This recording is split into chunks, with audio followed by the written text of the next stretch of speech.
রাসেল, কি দোস্ত? ওই যে কক্সবাজার যাওয়া লাগবে, পিকনিকে চাঁদা দেওয়া লাগবে 10,000, 10,000 চাঁদা দে।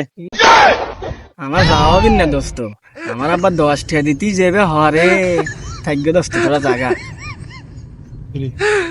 আচ্ছা 10,000 টাকা চাঁদা দিয়ে রাখবো লয়, আমি যদি ম্যানেজ করে পারি। তুই ম্যানেজ করবি আলি আমি যাবো। আচ্ছা ঠিক আছে, ম্যানেজ করছি। দাঁড়া, ওই বেড়া তো শিয়ার লিয়ে গেছে, আর রাসেলও লিবেল ছিল। আমি কত হেরে আমরা 2-3 জন মিলে এই খালি এই সাউডও বাঁচাছি, আর বেড়াটাও লিয়ে লিছে। হ্যাঁ আচ্ছা বেড়া গেছে গেছে, আমার ছাড়লে তো বেঁচে আছে রে। হ্যাঁ, রাসেলের কোনো ক্ষতি হয় নাই, রাসেলের কোনো ক্ষতি হয় নাই, খালি বেড়াটাই লিছে আমার সামনে। এ ভাই কোন বেড়া? ও ভাই, এই যে এইডো এইডো এইডো ও ভাই টিয়া দেন। এ তো ভাই 10,000।